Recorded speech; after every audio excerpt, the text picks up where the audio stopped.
Boa noite a todos. Hoje é dia 25 de novembro e nós vamos estar iniciando então a aula de estrutura das demonstrações contábeis. E eu já quero aproveitar para lembrar vocês que na próxima quarta-feira vai ser a prova. Então nós vamos fazer uma revisão, fazer um apanhado, tirar dúvida, tudo, né? E lembrando que a prova vale 4.000 pontos. Eu espero que todos vocês façam a prova, né? Se saiam bem, consigam tirar uma excelente nota e fiquem promovidos para não precisar fazer exame nem nada, né? Deixa eu aproveitar. Deixa eu só ver um negocinho aqui rapidinho, peraí. Tem algum problema de eu apresentar as notas de vocês? Porque daí todo mundo vai ver a nota de todo mundo. Alguém tem alguma coisa contra? Eu não, de boa. Tá. Eu vou compartilhar com vocês aqui. E aí eu já comento algumas coisas.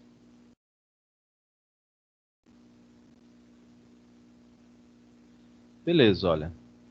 Eu estou mostrando aqui uma das turmas. Isso aqui que é o sexto?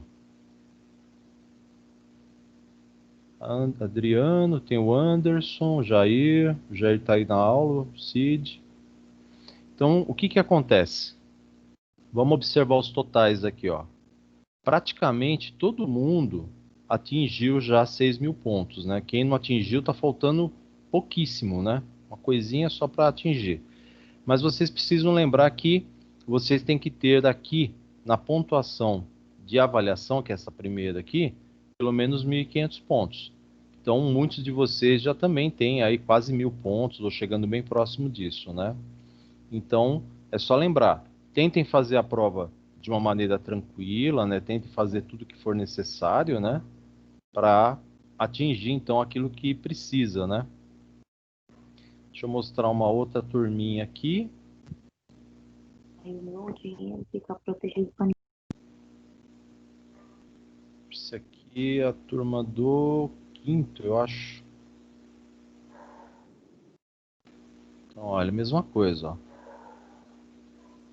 Ana Paula, acho que ela não está frequentando. Daiane também acho que não está frequentando. Giovana também acho que não está frequentando. E esse Márcio Cassiano também não está frequentando. Então, tirando ele, todo mundo já conseguiu os 6.000 pontos. Então é só, que nem eu falei, se sair bem e completar os 1.500 aqui. Tá? E a última turminha, que é a turma do terceiro, que é uma turma pequenininha, tá aqui, ó. Então, assim, as 3 alunas já conseguiram os 6.000 e é só completar aqui o que falta, né, para completar os 1.500. Perfeito? Então, Beleza. vamos começar aqui. Vocês estão enxergando bem aí? Sim. Então, o que acontece aqui, ó? Uma determinada empresa comercial tinha o seguinte saldo nas contas abaixo, na database de 31/12 de 2003, né? 2003 ou 20x3. Beleza. Então ele fala para nós assim, olha, tinha dinheiro em caixa, R$ 3.500, tinha conta corrente no banco XPTO, R$ 4.000 positivo, tinha conta corrente, né? Banco ABC, 5.500 negativo, ou seja, o saldo estava utilizando o limite do cheque especial, então por isso estava negativo. Tinha contas a receber de clientes no valor de 59.400. Aí ele explica para nós assim: sabe-se que o saldo bancário a descoberto é exigível contra a apresentação e forma parte integral da administração do caixa da entidade. Ele está dizendo assim, olha, independente de ser positivo ou negativo, nós temos que considerar o saldo do banco para poder calcular o que é necessário, que ele vai perguntar para nós aqui embaixo, tá? E também explica para nós assim, o contas a receber, ele é composto por títulos, né? 2 pontos. 1. Vencidos, 6 mil. 2. A vencer em 30 dias, 28 mil. 3. A vencer em 30 dias e 90 dias, 16.400. E 4. A vencer após 90 dias, 9 mil reais. Ok?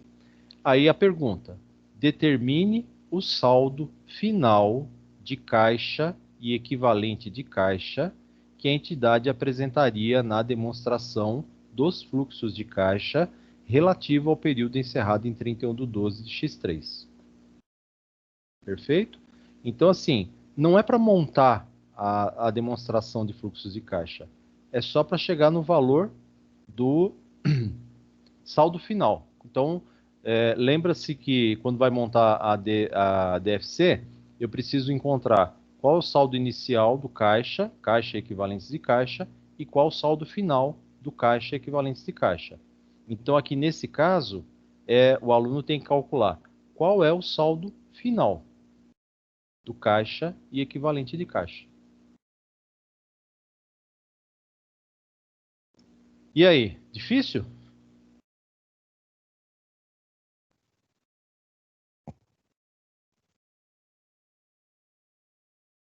Complexo. Complexo? E os demais alunos, ninguém fala nada? Fica todo mundo quietinho? Bárbara, Beatriz, Cristiane, Jair, e aí?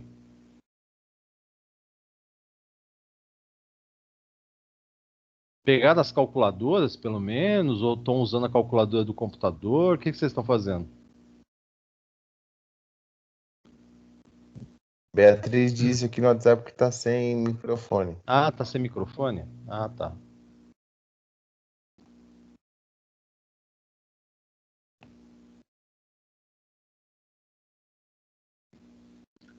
Pergunta, como é que vocês começariam resolvendo isso aqui? Descobrindo o saldo inicial do caixa equivalente de caixa. Não, saldo inicial nós não temos. Ele só está perguntando para nós o saldo final. Todas essas contas que ele está mostrando para nós é para que vocês calculem qual é o saldo final. O saldo inicial não importa, porque nós não vamos montar a DFC. Ele só está perguntando qual o saldo final do caixa equivalente de caixa com essas contas que eu estou apresentando. Seria 2.000, professor? Como é que você chegou nessa conclusão? Tomando 3.500 mais 4.000 menos 5.500. Então, vamos lá? O que acontece? Nós temos sempre que lembrar assim: quando a gente fala de demonstração dos fluxos de caixa, para a gente poder calcular o caixa e equivalentes de caixa, seja saldo inicial ou saldo final, nós temos que lembrar do conceito. Então, para poder chegar no caixa e equivalentes de caixa, eu tenho que somar o saldo do caixa, o saldo de conta corrente bancária e o saldo de aplicações financeiras. Então, aqui ele está apresentando para nós o valor do dinheiro no caixa, o valor das contas correntes bancárias e está apresentando o saldo do contas a receber. É lógico que ele faz todo vamos dizer assim, um detalhe a conta para poder fazer o quê? Confundir a cabeça de vocês. Agora, só lembrar, eu preciso do saldo de caixa, saldo de banco, porque não tem aplicação financeira. Eu preciso do contas a receber? Nesse caso, não. Não, porque o contas a receber não vai ser usado para o cálculo de saldo inicial ou saldo final do caixa e equivalentes de caixa. Então, o que eu vou fazer? Vocês estão vendo minha calculadora aí, né? Sim. Beleza. Então, eu peguei 3.500 mais 4.000, que é o valor positivo do banco, deu 7.500, menos 5.500, que é o saldo negativo. Então, o saldo final de caixa e equivalentes de caixa nesse exercício é a alternativa E, R$ 2.000. Está aqui, ó.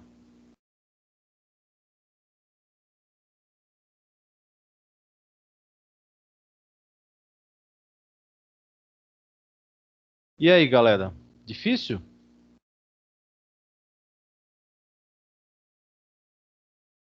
Com a interpretação assim, não, professor.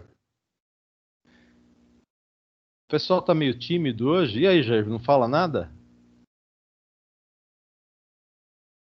Ou o Jair também tá sem microfone?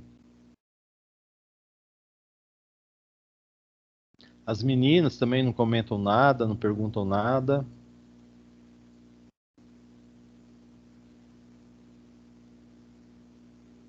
Bom, eu vou dar sequência então. Mas vocês perceberam que não é complicado, né? É só vocês estarem prestando atenção o seguinte: se nós estamos tratando, neste caso, né, quando ele fala assim, que a entidade apresentaria na demonstração dos fluxos de caixa. Então nós temos que lembrar qual a definição para o cálculo do caixa e equivalentes de caixa. Então eu tenho que somar o saldo da conta caixa, o saldo de todos os contas correntes bancários e o saldo de aplicações financeiras, tá? Então, a somatória dos três vai dar tanto o saldo inicial ou o saldo final de caixa e equivalentes de caixa. Perfeito? E aí, no caso, é uma continha bem simples, né? Que fizemos aí na tela e chegou no saldo de R$ 2.000. Tranquilo? Beleza. Falando ainda da demonstração de fluxos de caixa. Então, vamos lá. Ó. Na demonstração de fluxos de caixa, é considerado um fluxo de caixa gerado pelas atividades de investimento da entidade que reporta qual informação? Então, letra A. É investimento os juros recebidos de empréstimos concedidos pela entidade às sociedades controladoras? É uma atividade de investimento o aumento de capital em numerário, ou seja, em dinheiro? É uma atividade de investimento o lucro líquido do exercício ajustado pela eliminação de receitas e despesas que não implicam entradas ou saídas de caixa? É uma atividade de investimento a alienação de um ativo imobilizado em 3 parcelas mensais e subsequentes dentro do exercício social da companhia? Ou é a letra E, uma atividade de investimento, o aumento de capital com incorporação de reserva de lucros?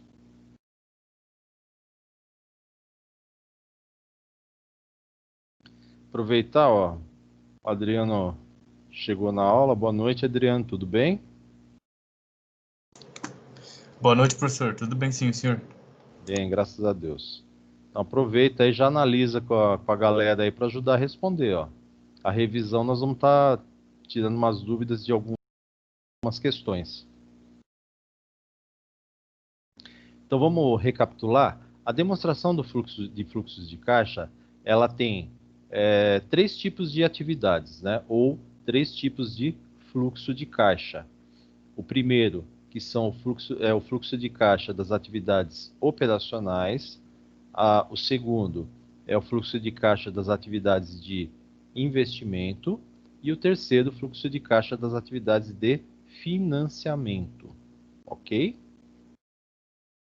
Então, a pergunta é: qual dessas letrinhas A, B, C, D e E vai estar mostrando para nós coisa relacionada ao fluxo de caixa de atividades de investimento?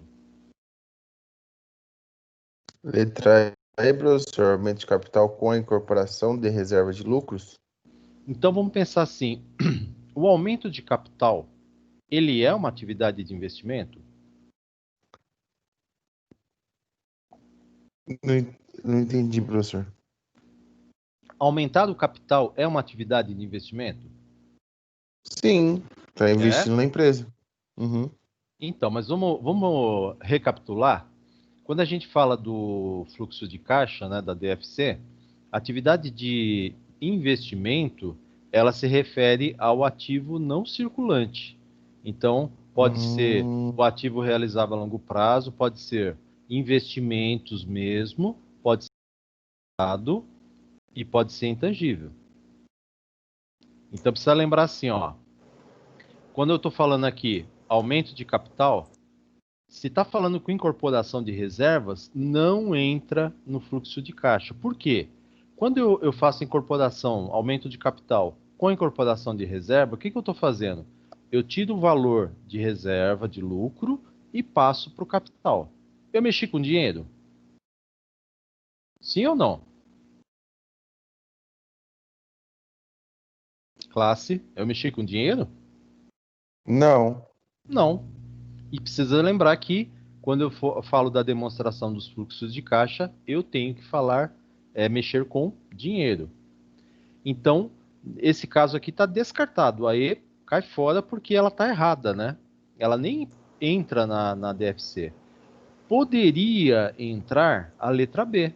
Então, se eu aumentar o capital em dinheiro, esse movimento aí vai entrar na DFC, mas não como atividade de investimento. Isso é uma atividade de financiamento, certo? A mesma coisa aqui, ó. Letra A. Os juros A recebidos Beatriz de... falou letra D. Ah, então. A Beatriz está esperta, hein? A resposta é a D mesmo. A letra A. Juros recebidos de empréstimos concedidos pela entidade a sociedades controladas. Então, a nossa empresa emprestou dinheiro para outras sociedades que ela controla e está recebendo juros. Então, é só lembrar assim, atividade de financiamento. Financiamento pode envolver empréstimos e financiamentos e também aumento de capital, desde que seja em dinheiro. Então, a letra A seria uma atividade de financiamento. A letra B também uma atividade de financiamento.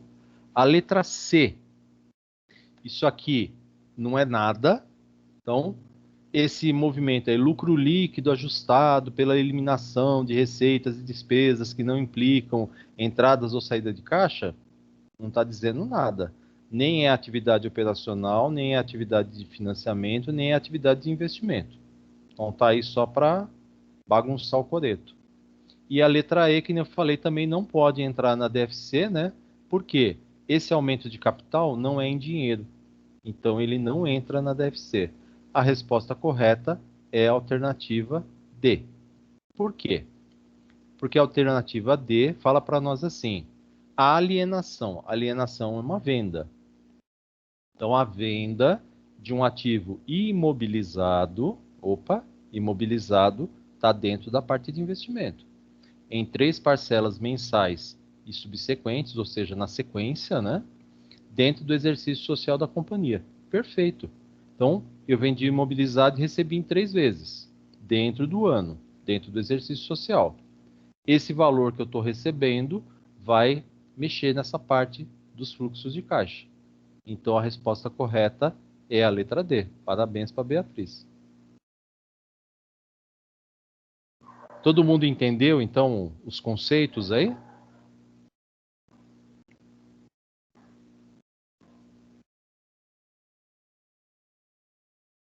O pessoal hoje está quieto, não quer falar nada. Todo mundo está entendendo, está acompanhando o raciocínio.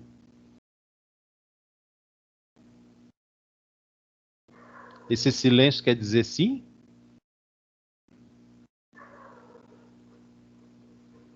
Adriano, quer comentar alguma coisa? Ah, eu tenho que pegar todas as aulas que eu perdi, né?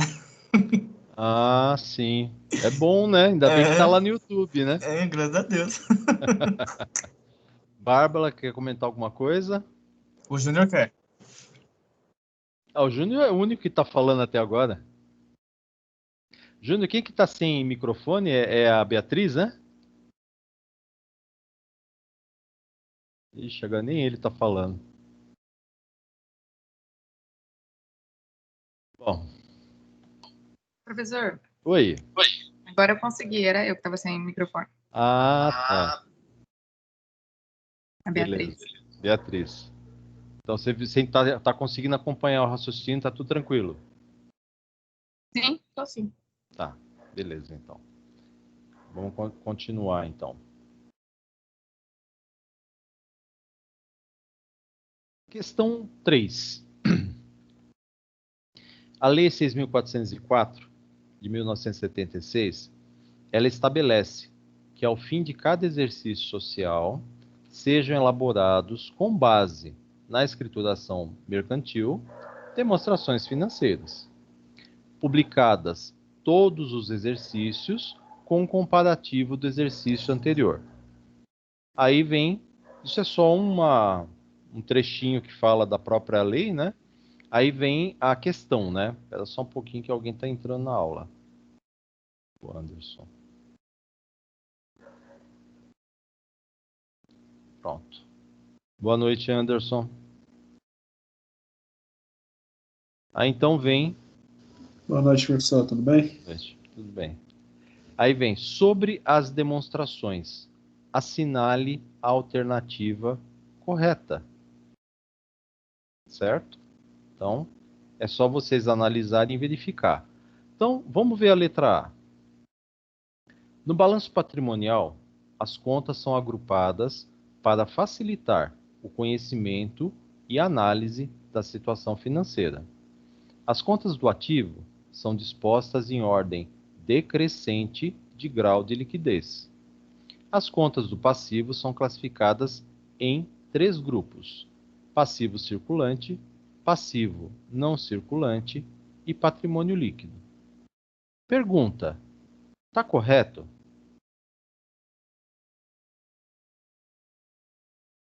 Acredito que sim. Tá. Letra B. A demonstração de lucros ou prejuízos acumulados, que já nem se faz mais, né?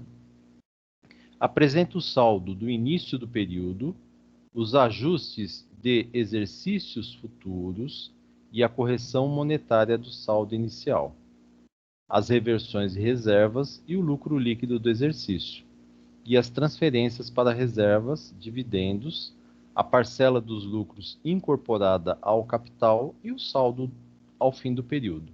Então, como nós não comentamos essa demonstração, porque ela não se usa mais, né? O erro está aqui, ó. Não se fazia isso aqui, ó. Então, ajuste de exercícios futuros e correção monetária do saldo inicial, não existe. Isso aí nunca fez parte da demonstração de lucros ou prejuízos acumulados. Então, a B está errada. Tá? Letra C.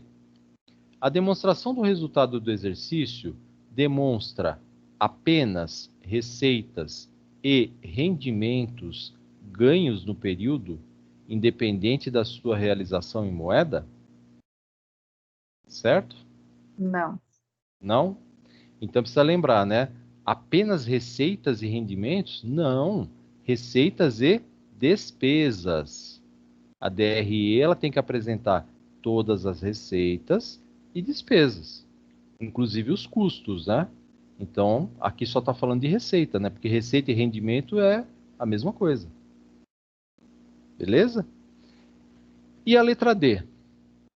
A demonstração dos fluxos de caixa divulga aos usuários todas as alterações ocorridas no saldo de caixa e equivalentes de caixa em um período, segregando em apenas 2 fluxos referentes às operações e aos investimentos. Está correto? Não, falta os fluxos de financiamento. Exatamente. Então, a demonstração dos fluxos de caixa são 3 fluxos: a parte operacional, o fluxo de investimentos e o fluxo de financiamento. Então, na questão número 3, a alternativa correta é a alternativa A. Mas percebam que, vamos pensar da seguinte maneira, né? Está falando do balanço, mas na realidade envolveu quase todas as demonstrações, né?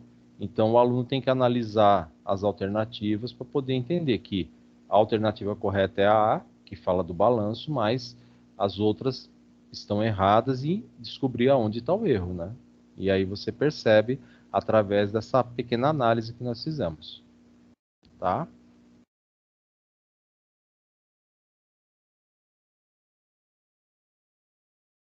Vamos ver a número 4.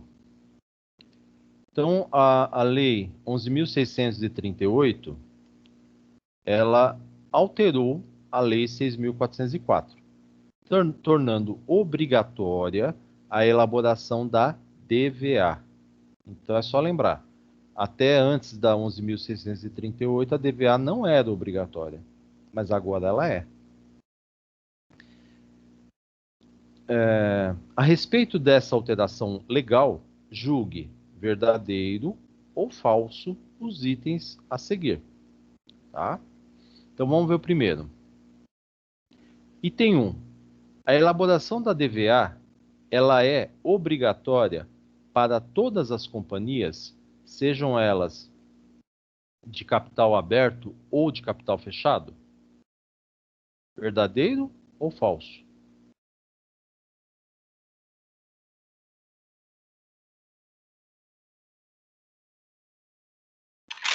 Esse aí eu não lembro. Vamos lá, turma.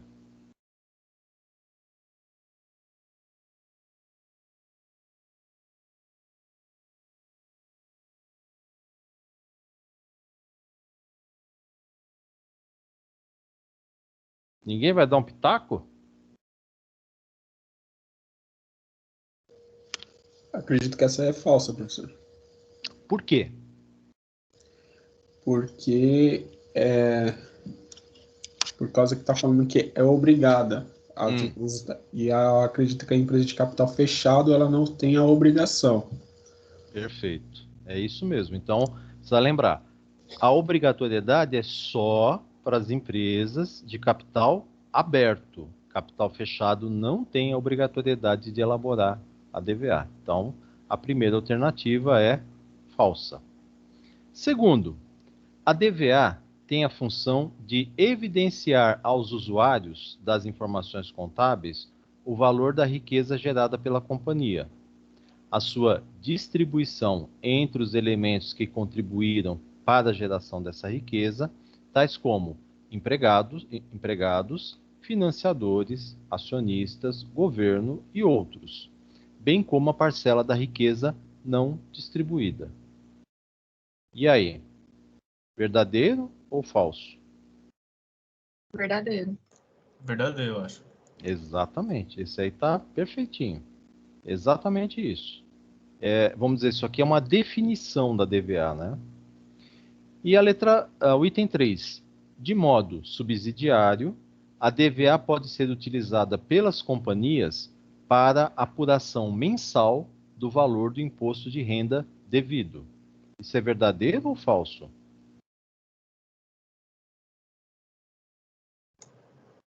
Ah, vou chutar que é falso. Então vamos pensar o seguinte, a DVA ela tem essa característica aí de possibilitar que a gente calcule mensalmente o imposto de renda? Não. Não, até porque ela nem é feita mensalmente, né?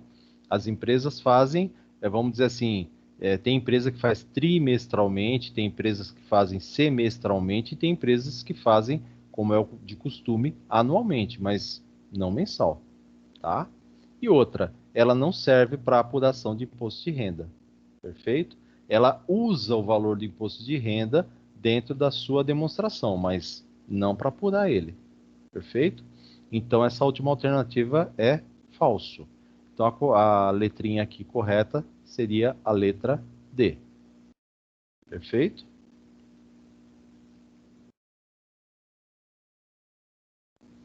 Cinco. Demonstração que apresenta as variações ocorridas nas atividades operacionais de empresas comerciais, industriais, prestadoras de serviços e entidades públicas. Aí tem as alternativas. Enquanto vocês estão analisando, eu vou pedir só um minutinho, um minuto, e já volto.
Gente, desculpa.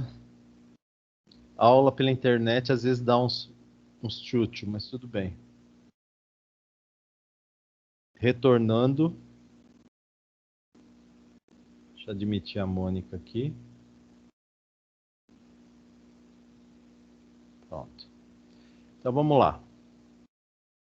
Demonstrações que a demonstração então as variações nas atividades operacionais de empresas, né? Comerciais, industriais, prestadoras de serviço e entidades públicas, né? Seria qual? Balanced Scored, demonstração de valor adicionado, demonstração dos fluxos de caixa, demonstração do resultado econômico ou a demonstração de origens e aplicações de fluxos de fundos? Eu chutaria a demonstração do fluxo de caixa. É o que mais faz sentido. Então, precisa lembrar assim. Espera aí que tem mais alguém querendo entrar.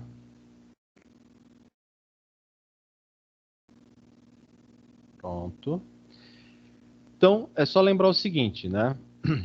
Esse primeiro item aqui não existe, tá? Essa demonstração aqui também não existe.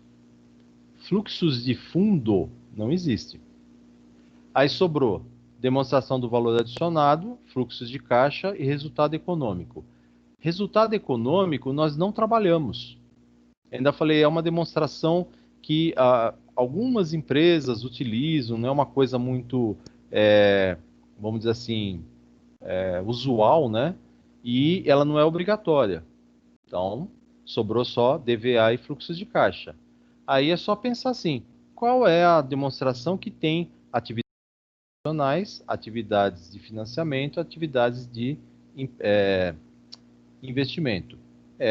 No caso, fluxos de caixa, que é onde a gente calcula os fluxos da atividade operacional, fluxo de caixa das atividades de investimento, fluxo de caixa das atividades de financiamento. Então, a resposta certa aqui é a letra C. Então, só lembra que esse item A não existe, esse item E não existe, ok? E esse item D aqui, nós não trabalhamos porque essa demonstração não é obrigatória. Perfeito? Tá? Sobrou só duas ali que poderia ser verdadeira, sendo que a única verdadeira nesse caso é fluxos de caixa. Eu vi essa letra D, demonstração do resultado econômico, eu achei que estava escrito só errado, do exercício e econômico. Eu não sabia que existia, não. Existe. Só que ela não é usual, né? Como ela não é obrigatória, é só algumas empresas que utilizam. Tá? Entendi. Questão número 6. Vamos lá. São só 50 questões, então daqui mais umas 2 horas a gente termina. É brincadeira, eu fiz algumas para a gente poder ir fazendo exercício e testando, treinando algumas coisas, né? A questão 6. O regime contábil da competência, que em linhas gerais representa os registros das despesas e receitas em função da sua ocorrência, se constitui na base para a escrituração dos atos e fatos administrativos nos sistemas de contabilidade. Vamos só recapitular o que é o regime contábil de competência. Ele fala para nós assim, olha, tanto as despesas como as receitas devem ser contabilizadas no período em que elas ocorrem, independente do recebimento, no caso das receitas, ou do pagamento, no caso das despesas. E precisa lembrar também que praticamente todas as empresas fazem a contabilidade, a escrituração contábil, com base no regime de competência. Só não precisa utilizar o regime de competência entidades sem fins lucrativos, tá? E no caso da contabilidade pública, ela tem um regime meio mesclado, né? Ela usa a competência, mas também usa, em alguns casos, o regime de caixa. Mas isso é uma outra história, né? Então, não precisa nem... Então, basicamente, todas as empresas utilizam o regime de competência. Então, despesas e receitas contabilizadas sempre quando elas ocorrem, no período que elas ocorrem, né? Dentro do mês que elas ocorrem. A gente não tem que se preocupar se já recebeu, no caso das receitas, ou se já pagou, no caso das despesas, mas sim quando elas ocorreram. Então, se ocorreu no mês de outubro, eu contabilizo no mês de outubro. Se ocorreu no mês de novembro, eu contabilizo no mês de novembro. Não quero saber se eu já recebi ou se eu já paguei, mas sim quando aconteceu. Tá? Esse é o princípio do regime contábil de competência. É o Bem? fato gerador, no caso, né, professor? Isso, muito bem, fato gerador. Aí vem a pergunta. Marque a alternativa que apresenta um demonstrativo contábil que não leve em conta esse princípio. E aí? Será que é o resultado do exercício? Será que são os fluxos de caixa, né? Demonstração dos fluxos de caixa? Será que é o balanço? Será que é a demonstração do valor adicionado? Ou é a demonstração das mutações do patrimônio líquido? Eu chutaria a letra D, eu acho. Letra D, valor adicionado. E aí, galera? Eu não faço ideia. Essa é boa. Fluxo de caixa. Fluxo de caixa? Por quê? Quem que falou? Quem que respondeu? Foi eu. Ah, Adriano? Tá. Por quê? Porque ele fala para representar os registros das despesas, receitas em função de sua ocorrência, se constitui na base para escrituração. Fluxo de caixa não é para escrituração, né, dos atos e fatos administrativos do sistema, né? Ué. Então, você acertou a resposta, mas vamos dizer assim, a justificativa não está muito assim. O que acontece? Por que é fluxo de caixa? A demonstração dos fluxos de caixa, ela leva em consideração o que efetivamente foi recebido ou pago. Então, assim, para elaboração dos fluxos de caixa, em tese, nós não estamos preocupados com o regime de competência, mas sim com caixa, porque o caixa é quando eu recebo, eu contabilizo. Quando eu pago, eu contabilizo. Tá? Então, é a base do fluxo de caixa. Ele quer saber quanto você recebeu efetivamente em dinheiro e quanto você pagou efetivamente. Então, por que a gente tem que sempre fazer essa questão aqui? Então, vamos só esclarecer. Mutações do patrimônio líquido. Ele vai mexer com as contas do PL. Tá? Também, as contas do PL, a única que, vamos dizer assim, poderia estar envolvendo alguma coisa é quando se aumenta a capital. Mas o aumento de capital, ou a constituição do capital, ele também segue o princípio da competência, né? Quando a gente vai falar. Mas assim, vamos pensar de uma outra maneira. Não envolve receita e despesa, tá? Quando a gente fala do balanço, o balanço patrimonial, ele também não envolve receita e despesa. Ele envolve ativo, passivo e patrimônio líquido. Perfeito? O resultado do exercício, ele leva em conta, sim, tá, para receita e despesa, porque ele demonstra receita e despesa.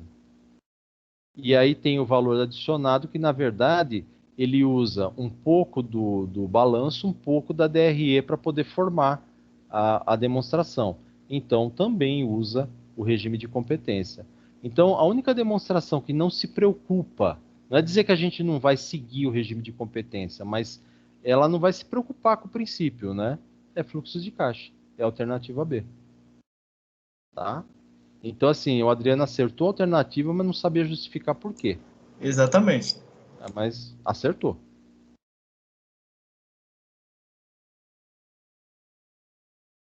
Questão 7.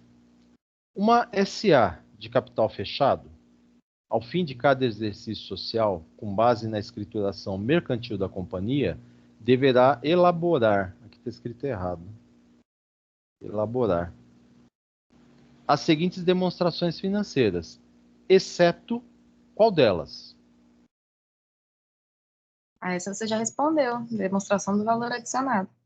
Então, mas vamos ver se todo mundo prestou atenção, né? Porque às vezes o pessoal está aí participando da aula, estão jantando, estão brigando com o vizinho, né? Não está nem prestando atenção na aula.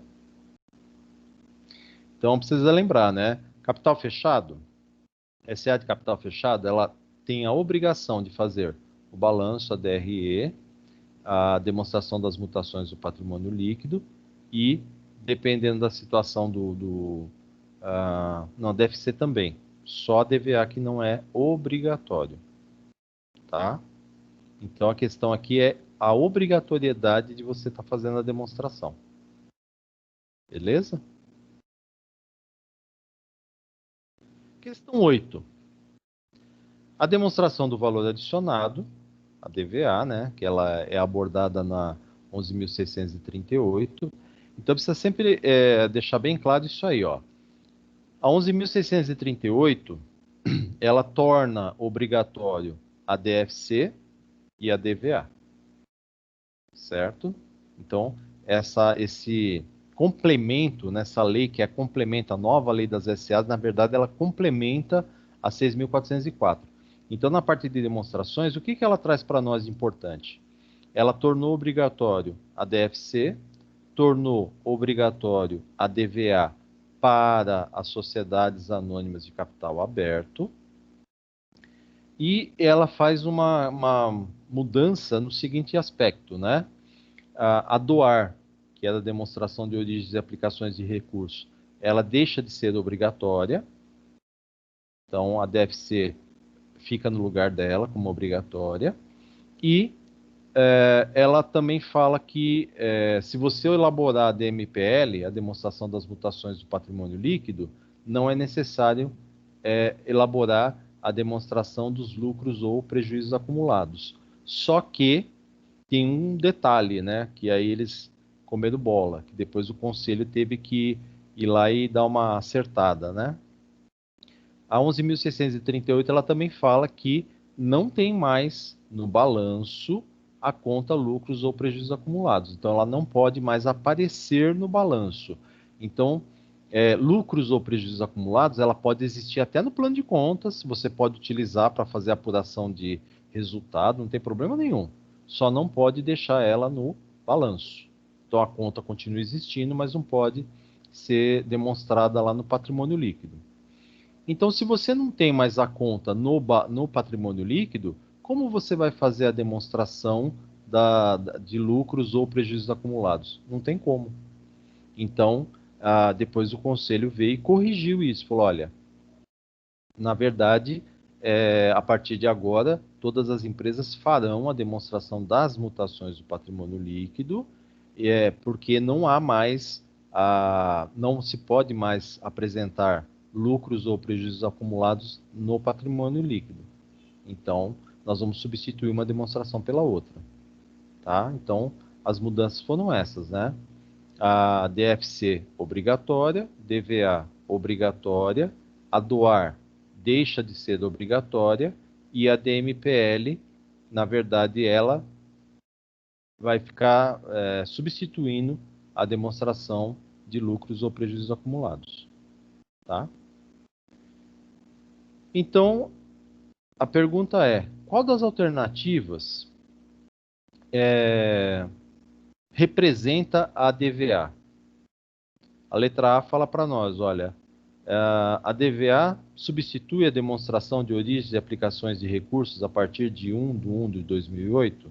Está correto isso aí? Não, ela só deixou de ser obrigatória, na verdade. Quem que substituiu a demonstração de origens e aplicações de recursos mesmo?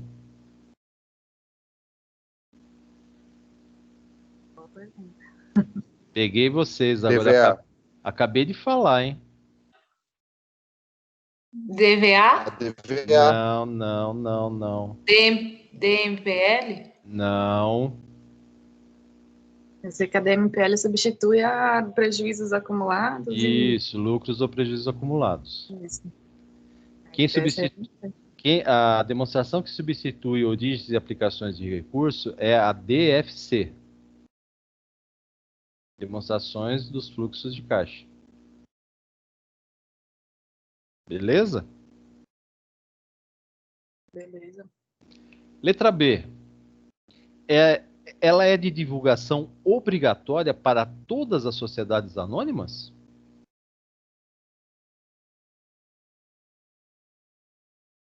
Sim ou não? Sim? Sim. Sim? Falem com convicção, sim ou não? Mas é que não tem convicção. Então precisa pensar assim, todas as sociedades anônimas. Então ele está falando sociedades de capital aberto e sociedades anônimas de capital fechado. E aí, é de divulgação obrigatória? Não. Não.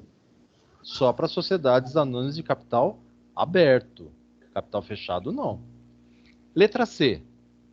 A DVA, ela apresenta valores, informações, né, valores ou informações que não são necessariamente extraídas da contabilidade?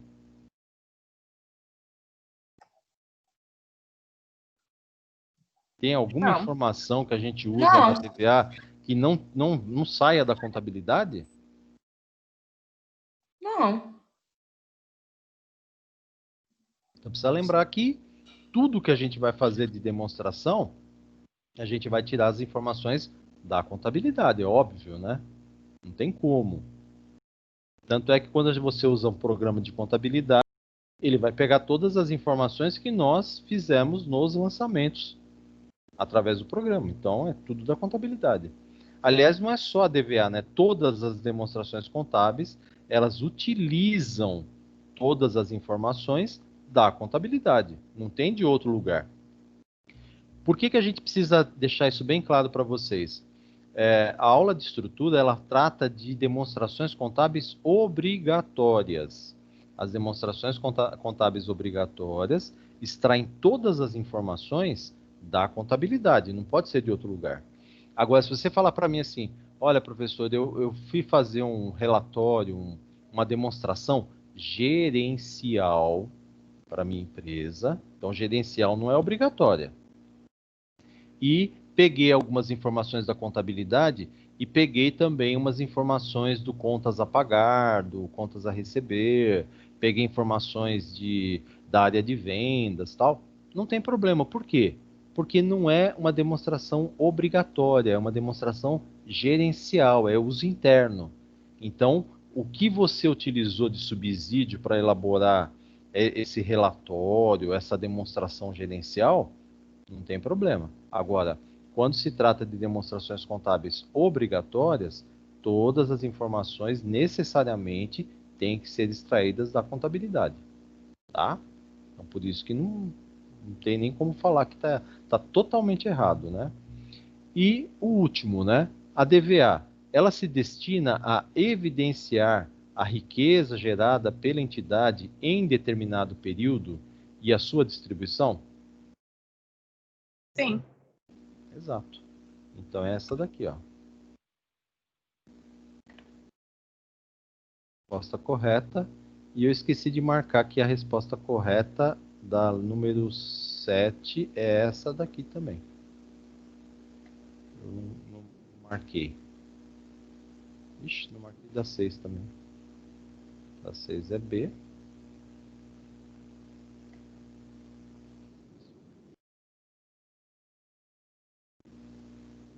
Então, eu preparei essas 5 questões, tá?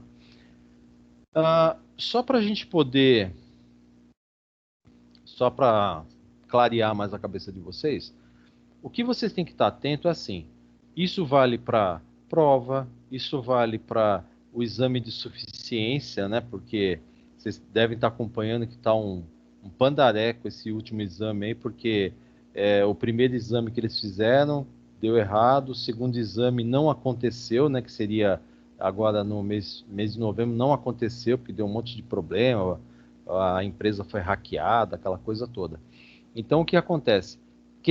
Muitas vezes as questões que são colocadas em provas, exame de suficiência, as coisas todas, elas têm informação a mais do que é necessário. Então, a questão número 1 é exatamente isso. Ó.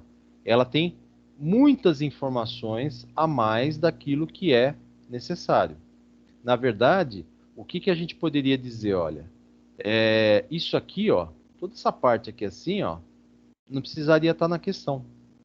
Eu só poderia colocar essa primeira parte falando da parte do caixa, dos bancos e do contas a receber e perguntar, né? Determine o saldo final de caixa equivalente de caixa. E aí o aluno já rapidinho ia fazer a conta e ia descobrir que é 2.000. Agora é lógico que quando você vai fazer uma questão, você acaba colocando algumas coisas a mais, ou faz todo um preâmbulo explicando um monte de coisa, né?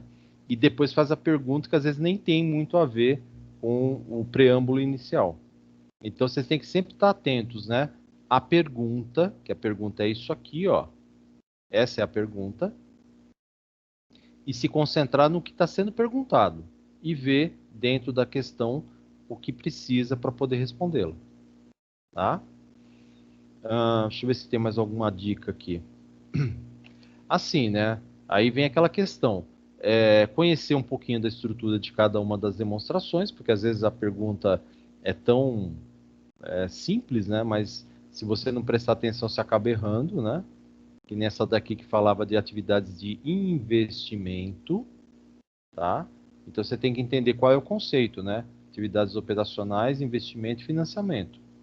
E saber qual dos itens aí que se reporta às atividades de investimento. Aqui era só conhecer um pouquinho do conceito de cada uma das demonstrações. Não tinha muita coisa para falar. Aqui tinha que conhecer um pouco da DVA, né? O que compõe a demonstração para poder saber o que estava correto, o que era verdadeiro, o que era falso. A número 5 também falava da DFC, né? Então era só ver, falou atividades operacionais aqui, é só lembrar. Atividades operacionais de investimento ou de financiamento está falando de DFC, tá? A 6 era só para ver, raciocinar em cima da explicação do regime de competência, né? Ver qual que seria a demonstração que não levaria em conta esse princípio, que no caso é fluxo de caixa, né? Porque a demonstração está preocupada em saber efetivamente o que foi recebido do caixa, né? Ou equivalentes, e o que foi pago com caixa equivalentes. Então seria isso. 7. Nós já tínhamos respondido anteriormente, mas é só lembrar, né? Que capital fechado, sociedade anônima de capital fechado, ela não precisa, ela não tem a obrigatoriedade de fazer, elaborar e apresentar a demonstração de valor adicionado. Isso não quer dizer que uma sociedade anônima de capital fechado não faça a DVA. Desculpa, a DVA. Muitas vezes eles fazem. Por quê? Porque os sócios que investem na empresa querem ver a demonstração. Principalmente se for contador, se tiver formação na área de contabilidade, finanças, eles querem ver. Mas assim, não é obrigatório e eu não preciso apresentar isso, né? Ou seja, eu não preciso publicar. Mas se os sócios quiserem, torna-se obrigatório para a empresa. E a última, né? Era só para ver a questão de conhecer um pouquinho melhor a DVA para saber, né, que ela não substitui a DOAR. Quem substituiu a DOAR foi a DFC. Ela só é obrigatória para sociedades anônimas de capital aberto.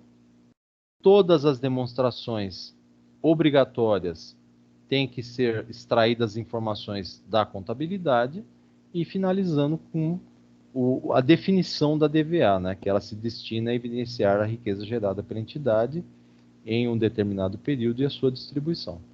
Tá?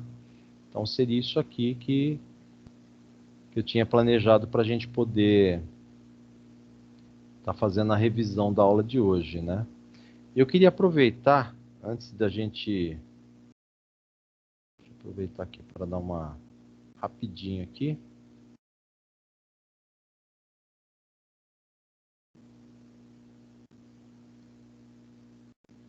Estrutura.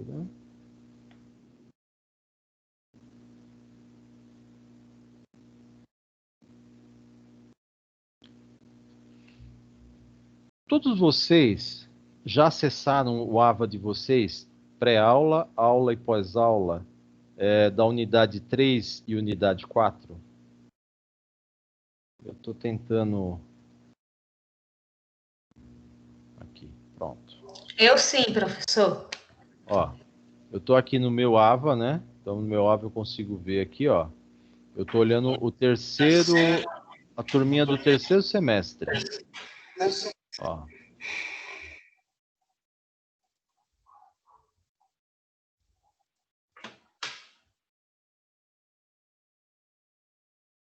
Então, olha, praticamente está tudo ok. Então, o que eu vou pedir para vocês? Por favor, acessem o AVA de vocês e passem pelos conteúdos de pré-aula, aula e pós-aula para ver se está tudo ok e se está completo 100% lá no reloginho. Para ver se não ficou faltando nada, né? Até um aluno perguntou para mim, não sei se foi na aula de segunda ou na aula de ontem, que ele já tinha feito tudo isso aí, mas ainda não tinha completado 100%. Então precisa lembrar o seguinte, daqui a pouco eu já mostro isso aqui para vocês, tem um iconezinho de aulas gravadas que você tem que clicar lá também. Então olha aqui, ó, o pessoal do quinto já não é todo mundo que está 100% não, ó. Quando você começa a dar uma olhada aqui, puxar aqui para o final. Olha lá. No quinto semestre, se você olhar aqui, ó, muita gente não fez o terceiro e o quarto encontro, né? O terceiro e quarta unidade, tá vendo? Ó? Bastante quadrinho vazio, ó. Sem esse tiquezinho de ok aqui, ó. Dá uma olhadinha rápida no sexto.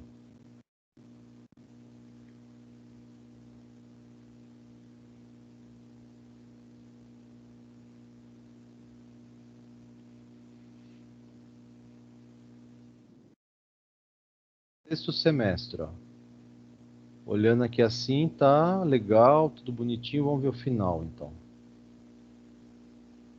Mesma coisa, ó, tem bastante aluno que ainda tá com os quadrinhos em branco. Ou seja, não entrou na unidade 3 e na unidade 4. Tem gente que já completou tudo, tu já vi aqui, ó. Beleza? Então, por favor,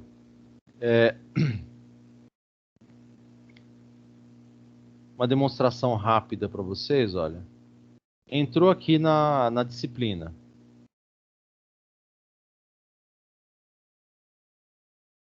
Foi aqui, ó, unidade 3. Então, vamos aqui, encontro 8, ó. É só vir aqui, então, por exemplo, pré-aula. Então, tá aqui, ó, cliquei em pré-aula. Se não quiser assistir o vídeo, clica aqui, ó. Aula. Já avança. Olha lá. Tem aula gravada, né? Aí acho que vai para pós-aula, se eu não me engano, ó. Olha lá. Tem o exercício. E aí já vai passar para o encontro 9, tá vendo? Ó? Aí já passou para o encontro 9. Ó. E aí começa de novo. Daí você clica de novo aqui e vai, né? Pré-aula, aula e pós-aula. E não pode esquecer também aqui, ó. Tá vendo o iconezinho aqui, ó? Minhas aulas gravadas. É só clicar aqui. Não precisa, se não quiser, não precisa acessar o Teams. Mas clicou aqui assim, ele já fala, ok, a pessoa acessou então minhas aulas gravadas, né? Tem que clicar aqui no plano de ensino também, ó. Aí você vem aqui, não sei se um de vocês é exatamente assim, acho que já está separado, mas vamos supor, né? Plano de ensino do terceiro. Aí beleza, abriu. Não sei se aparece dessa forma, porque o meu AVA é diferente, né? Mas aí você consegue completar 100%. Beleza? Beleza, é isso aí. Gente, deixa eu aproveitar que hoje era para ter mais alunos, mas não tem problema. O que eu quero falar para vocês é o seguinte: semana que vem, quarta-feira que vem, vocês vão estar fazendo então a prova, né? Tem uma coisa interessante, é só para recapitular, né? Porque aconteceu no primeiro bimestre também. A partir de segunda-feira, a partir da 00:01 de segunda-feira, ou seja, de domingo para segunda, todas as provas que vocês têm que realizar estarão disponíveis. Então, a nossa prova, a aula é quarta. Mas se você quiser fazer na segunda, na terça, não tem problema. Você pode fazer do dia 30 de novembro até o dia 3 de dezembro. Todas as provas. Então, do dia 30 até o dia 3, que é quinta-feira. Para a gente poder lançar as notas até no dia 4, que é sexta-feira. Ok? Então, assim, lembrem-se de organizar o tempo de vocês. Vamos supor que vocês tenham aula online em algum desses dias aí, né? Ou na terça, ou na segunda, ou sei lá, na quinta. Se organize para vocês reservarem um tempo ou façam a prova no dia da aula. Aí fica a critério de vocês. Perfeito? Então, de segunda-feira, a partir de 00:01 até quinta-feira, 23h59. Combinado? E aproveitar também para dizer o seguinte: façam com bastante atenção, procurem responder tudo, façam a prova completa, são 13 questões de múltipla escolha, tirem a melhor nota possível e fiquem promovidos, né? Completem aí a disciplina com promoção, que aí não vai precisar fazer prova sub, não vai precisar fazer exame, não vai precisar fazer mais nada disso, tá? E se tudo correr bem, então, e vocês fizerem a prova com sucesso semana que vem, da minha parte vocês já estarão de férias, né? Estarão aí tranquilos para a gente poder, então, se Deus quiser, se reencontrar novamente no próximo semestre e, se possível, presencialmente, tá? Então eu queria aproveitar essa aula aqui, que é uma aula de revisão, mas também provavelmente é a última aula que a gente vai ter esse semestre dentro do tópico de estrutura, para agradecer vocês, agradecer pela participação, que eu sei que tem alunos que participaram de todas as aulas, né? E assim, procurem se envolver, procurem se aprimorar, porque tudo isso que a gente está ensinando, explicando, é para o desenvolvimento de vocês. Espero que vocês tenham aprendido um pouco mais comigo, né, com essas aulas aí. Eu sei que a aula pela internet não é assim maravilhoso, mas é o que nós temos diante dessa pandemia, tá? Mas assim, da minha parte, eu só tenho a agradecer pelo semestre que nós passamos aí com essas aulas virtuais. Tá bom? Obrigada, professor. Nós que temos que agradecer, né, pela sua dedicação, seu apoio, todas as vezes que a gente para pedir explicação, o senhor ajuda sem dúvida nenhuma e busca nos ajudar sempre com seu conhecimento. O senhor sempre traz muito conhecimento para nos passar. Então, acho que os mais felizes dessa história somos nós, por ter professores assim como o senhor, dedicados e que estão dispostos mesmo a nos ajudar e a ver o nosso crescimento no futuro. Obrigada. Eu que agradeço. Obrigado, professor. Complementando sobre essa questão aí, com todas as diversidades aí, o senhor sempre se manteve firme aí, sempre nos auxiliando aí nas aulas, a grande contribuição que o senhor teve em nossas vidas aí, desde semestres anteriores, a um grande aprendizado aí na contabilidade. Só tenho a agradecer mesmo e dizer que Deus abençoe sua vida, continue firme e obrigado. E vamos fazer a prova e vamos estar de férias semana que vem, sim, com fé em Deus, com Se bastante Deus atenção. quiser. E próximo semestre, tamo junto. Obrigado, professor. Obrigado, galera. Obrigado. Gente, é isso, tá? Adriano quer falar? Não, só agradecer você mesmo, professor. Obrigadão por tudo, hein? Imagina, obrigado. Então tá bom, gente. Olha, eu desejo a todos, então, uma ótima noite, que a prova semana que vem seja muito boa, muito tranquila, que vocês tirem 4.000 pontos, se Deus quiser, tá?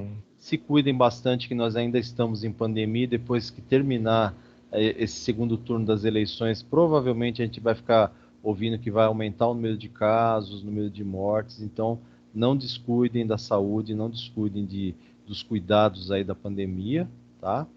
E fiquem todos com Deus, que Deus proteja a todos nós, a todos vocês e suas famílias. Tá bom? Amém, professor. Amém, professor. Deus, boa noite. Muita saúde Professor. para nós. Que Deus nos Amém. abençoe e nos livre de todo mal. Que assim seja. Tchau, tchau, tchau, pessoal. Tchau, tchau.